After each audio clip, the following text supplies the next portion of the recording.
All right, we got absolutely this. got this. Okay. All right, Air. So I will say I came in with some prejudice, because it's like I feel like I know so much sports that I was like immediately wanting to be like, that's not how it was. That's not how it was. That's not how it was. Like I'm sure the same way like a car guy would be like when they watch like Ford versus Ferrari or something. Ultimately, it was pretty entertaining. Good on Affleck, I guess, for having a hit as a director again. But I don't know. It just didn't really do it for me because I'm also assuming that like they had to partner with Nike in order to get all these rights deals. So like, of course, like they have to and put everyone definitely very with Jordan glowing too. and bright. Oh yeah, I mean, I also don't know why they. He wasn't even hurt. No, it wasn't. Can I Because then on that? He's probably Okay. he's so picky about his image. It probably would have been impossible for him to cast someone as like a young MJ. Guess what? This has more. This movie had more in common with Seinfeld than Succession. It's like Steinbrenner. You know, they never show Mr. Steinbrenner's face in Seinfeld. It's the same thing. Just show us the face. What are you doing? It's not even a gag. It's just like you just aren't showing his face, but you showed that he's pissed. They were like, Jordan, we want to please you. I'm sorry, Jordan. I don't run. Oh, Graves. Yeah, this is great because Graves can have some comment. Okay, we got a sports guy.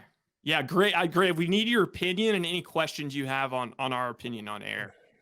I would say overall, I would give it about a 6.9. Which that's fair. fair. Back when we were doing the movie bros, I think we never watched anything that was below an 8. So. But I want to hear, Jack, I want to hear yours Jack, so we can sandwich the poo. Yeah. I mean, I thought for what it was, like I didn't necessarily know like the story of the formation of Air Jordan, and so yeah. I mean, for what it was, like I enjoyed it. I think that's just kind of like a movie you just pop on with your dad, and you're just like, hey, we're gonna watch this. This is about how the Air Jordan was made, and I thought just good performances by Affleck and Damon. Let's get Affleck get some more wigs. What was the one he did with Ridley Scott where he's in that heinous one? I love that. The Last Duel. Yeah. Night of. That was great. Yes. So let's get Affleck and more wigs. Yeah, he did a great film night. Okay. And I just for what it was, like I enjoyed it. But I would agree with mine. It's not gonna reasonable. That's probably why you're a happier human being than I am. Because I didn't get that take. Now, here's my take.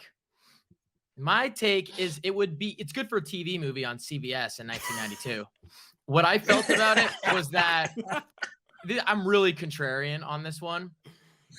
Okay, I said this to Ryan. I think I even said this like recently. Matt Damon, it's been good. You're out. Call it a day. Call it a day. I think the last one we called him, I was calling him Midwest Matt. It's Midwest Matt. You got to call it a day. You're in more trailers too. It's too much. It's too much, dude. Okay, so it's too much Damon. Affleck, I like him, but the perm was weird. I felt he gave himself, it was an arrogant role. He gave himself like the best role, and like he played it like he was so cool and rich. And so I get the gag of being like trying to be spiritual. It felt like all the Nike people were like, this is so tongue in cheek. We all know this about him at the company. I wonder if the American public will think this is funny. It was bullshit. It was so mainstream. So Damon, Affleck, boring. You know what? Can I do a recasting couch real quick? Yeah. Mark Maron as Damon, as Affleck's character, and Jake Mark Gyllenhaal, Maron as Damon, as Damon playing the. No, Mark Maron plays the CEO, and Jake Gyllenhaal plays Damon. Jake Gyllenhaal's ready to go into the Gyllenhaal phase, which is where he can overdo it in a bunch of movies and gain weight. I really wanted to disagree with you, but then I realized yes and is better. And so I was going to say he was so good in The Covenant that yes, we need more Gyllenhaal. We need less Midwest Matt. I feel like ever since We Bought a Zoo, that's when he first became Midwest Matt. And now he's Midwestern Matt in about 80% of his things. It's like, hey guys, I'm just a relatable American, just like all you. Yeah. See, I got a few extra pounds. Yeah, I wear a lot of flannels, and I got simple values. Yes, and I noticed that this quote from We Bought a Zoo was like, in the trailer was like, sometimes it just takes 10 seconds of insane courage Yeah. And I realized that that's when he entered the Hanks phase, which is when he's in. It's like Tom Hanks. It's like you're in so many movies all the time, and you get to say the inspirational things. You're a cash cow, is what you are, dude. I respect. Okay, go ahead. Well, then Hanks. I mean, now that we're transitioning, we're not at all transitioning, but like Hanks, Hanks obviously he hit the wall. I don't know when it happened. You can only really tell in hindsight. You can mark it with something, but he obviously hit a point. Unfortunately, Will Ferrell did too, where it's like they no longer are funny and they keep trying they're no longer an enjoyable actor and they keep trying to play the same beats. And it's like, dude, you don't have to be America's Dad always. And like, just do something that's actually interesting. And then the one time when he tried to do something interesting, he in that Elvis movie, he was bizarre. He had a bizarre accent. That was so weird. Colonel Parker. Yeah, that was super weird. Like, if we could swerve it, Jack, it seemed like you had something to say about Air still. Yeah, like cut you short on that. Or no, Midwestern Matt. Oh, not at all. No, I'm in agreement. Keep going. I misread this. I totally misread it. Okay. Hey, by the way, Graves. Knight wasn't. Graves, he wasn't at all, it seemed like. But did you notice at the end that they made sure, even though it was Midwestern Matt's, it was his triumph, at the very end, like the final thing that got it done was, of course, Phil Knight. Like, it's like he told him, this is how I made this business, is taking risks. Just give him the offer or whatever. It's like, please. What they call revisionist history. I'll tell you something. Damon cashed me out when I was 8 with Bourne Ultimatum, and he's been milking me every year since I'm 27. Same thing with Farrell. Damon's got you on the milking table. They've been milking me off my original impression. Like, Farrell was even milking me with Land of the Lost in 2009. Oh yeah. Step Brothers gave him. Think about Step Brothers. I got milked.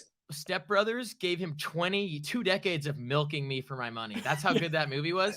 And once this what is it called? Sherlock and whatever came out with John C. Reilly, they did a Sherlock and Watson. Once that came out, I was not milked. It was over. I was 25 by then. My brain had fully developed. I would rather you sell out like Sandler and go straight Netflix and do it so bad I'll watch it like ironically with my friends. Yes, exactly. Sell out, but be transparent. But then take the occasional risk with like a Uncut Gems or some shit like that. Or go so bad that then you become a Nick Cage later on. yeah.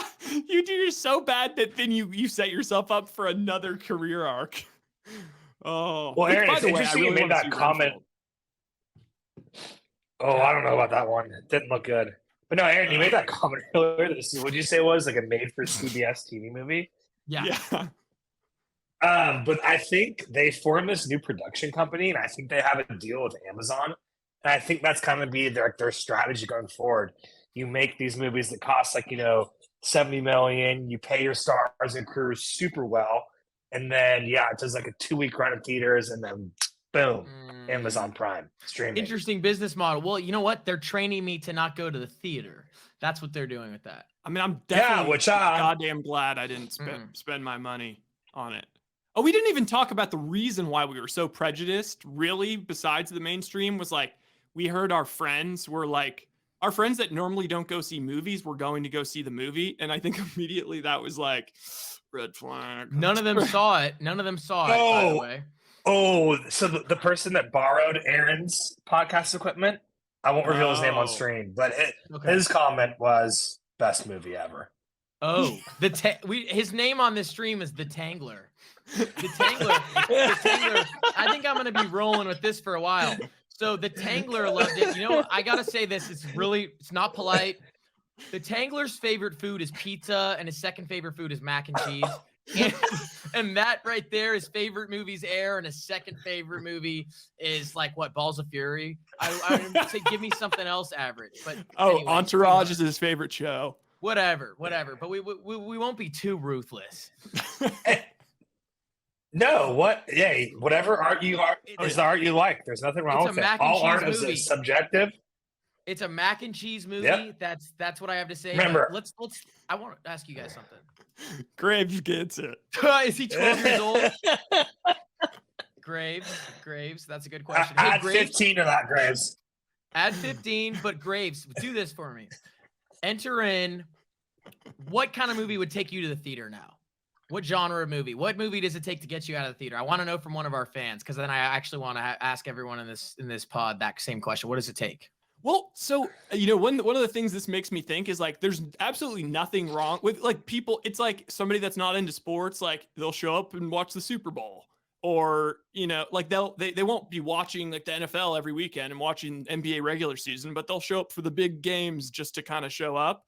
And like that's how people are a lot in movies. That's why I thought the idea of us being the modern day Renaissance men was so good, is because we have marginally more experience with all these different things, yet we have the attitude as though we are standing atop Mount Pius.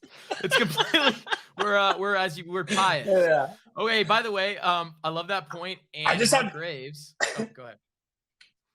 I was gonna say I just have enough knowledge to where I can gatekeep from people that are less knowledgeable. Yes. All I ever wanted was to be a gatekeeper. That's all I ever wanted. Just be like, oh. Yes, you like mac and cheese? Well, I like my lobster mac and cheese with truffle oil. It's that sort of and thing. Gouda.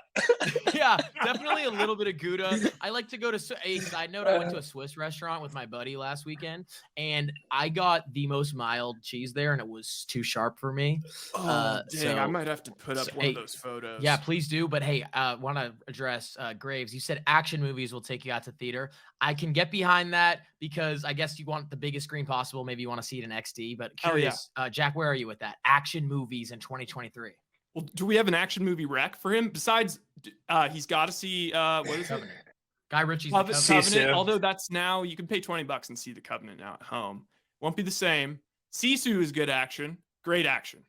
Yeah, great action. Other than that, Any you're of the going John franchise. Wicks. You're going Fast and Furious 12. You're going any franchise. If you did you guys see John Wick? Yeah, stay away from the Marvel. It's just boring. Oh, that's another stinky. You want to talk about mac and cheese? The amount that the public enjoys it is in direct proportion to how stinky it is to me. Well, yeah, I'm just a bit more esoteric. The esoteric. I like norm. that. A bit esoteric, contrarian. Hey, Ryan, I didn't really quite get the modern day Renaissance man. Could you expand on that? So the Renaissance, right? From what I know, I know basically nothing about the Renaissance as well, but I will talk confidently about it. But it was like finally society had enough time due to the industrial bullshit where people could start to actually, fucking focus on music, and like kind of these luxury professions became more and more the norm. And then you had all these guys like Da Vinci, and I'm going to stick with just Da Vinci for right now, okay, who dabbled in everything, sure, and was like he was an inventor. He like created like a helicopter sort of thing, right, Jack? And like he also was like sketched out the human anatomy and had theories on it, and got into philosophy. But he also was one of the greatest artists ever. But he also, and so it's like these guys that had, they were dipping their feet in all these different areas to an extreme length where it's like, damn, how are they able to do all that? And for us, we're the modern day version, which is we play a little video games, listen to a little bit of music, have a marginal authority over movies and go to one television. Swiss restaurant once, and now we're a cheese expert. Yes, exactly. That's it. Yes, culinary, wine, beer. Okay. Yeah, you are actually have become quite the wine connoisseur. I know nothing about wine. What do you are you going red? Are you going white? What's your wine now? Yeah, I mean, I'm going to credit that to, my mom's stash. It's nothing that I developed on my own. That's all her. We got about 12 years hiding. Yeah, you're right. No, but I don't drink white wines. I drink red wines only. Okay. White wine is kind of it's the air of wines, right? It's kind of sugary, and it's like it's the first just thing you want. Yeah. And I don't know, I guess a lot of Reds eat pair of food and whatnot, and I like to drink while I eat. Okay, well, I have an idea for a future pod. Is we do the pod. This is super cliche. Bert Kreischer does a similar thing, but you cook for us, and we all eat on the pod. Sure, I've cooked for you guys before. I love that. Yeah, that totally works. Dude, yeah, I remember having you guys risotto? Jack's food. Love risotto. That was fantastic. Yes, you guys risotto. That's the I know, night we watched freestyle right out the fridge. That's what we watched. Yeah, that was the weirdest movie ever. Oof. Wait, what was not for me? Eraserhead was from the. It was the weird David Lynch one. And then we watched Terrifier 2 and only got to the first 45. That's the one I remember. Terrifier 2. Super violent. Hey, so Graves bad. just said, Graves just said, hey, I'll see just about anything Jason Statham is in, as well as Liam Neeson, even though most of his movies are the same. I think that's pretty I love that. Yeah. Liam's got a formula. Have you guys seen The Cold Pursuit with him? That's a great one. No. He's a snowplow driver. Oh, yeah, I did see outside that of Denver. And yeah, that one's good because it's got a little bit. He's got a little bit like the winking self-awareness about his. No. His son gets murdered by. Have you guys seen Cold Pursuit? You know what I'm talking about? No. I there's one where he gets tracked down by wolves. That's what I remember. That's the Gray. Oh, amazing. All right, tell us about The Pursuit if we can recommend it to the fans. Yeah, so basically it's like a sort of a winking self-acknowledgement of his previous roles. And it's kind of like an action comedy, and he plays this snowplow driver. Like, I forget how many miles outside of Denver, but his son gets involved with some sketchy people, ends up getting killed by these cartel members. And then that's where The Cold Pursuit comes in. Liam's got to track down all these people that killed his son and enact his revenge. So it's I love a good revenge movie. That's pretty good. But it's like, Marksman. I don't know, tongue in cheek, but it's funny. Oh, there we go. Look at that. We didn't. I want to preface for anyone who's out there. We did not eat inside there. That was where a couple was on a date. But after the fact, after we ate fondue together, and as well as chocolate what was chocolate marshmallow? No, it was chocolate. It was. It was s'more fondue. Like, it was like we ate cheesy fondue and then had a dessert of like it's like this whole giant plate of everything you'd ever want dipped in like just the best warm fudge, but then also there was marshmallows melted in there. Hey, I have a suggestion for us. So basically, I mean, I think generally, just for any fans that are watching right now, I think generally, and I am number 3 who works here. So what I want to say is, generally speaking, we'll do these hangs. We'll do a live stream and it'll get chopped up into segments, which Ryan will post. Sometimes that are slow, they might not make it, but sometimes just a hang. Yeah. So one of the things we can do if we're just fucking around is, for example, pull up a bunch of tweets that are shocking or not shocking and just make fun of them or joke around, or just go on the internet and look at some things. So Ryan, I don't know if you prepared anything to pull up, or you just want to pull up some trailers or something. Graves, if you want to roll with us, but if we want, we can sit back and just make fun of the internet.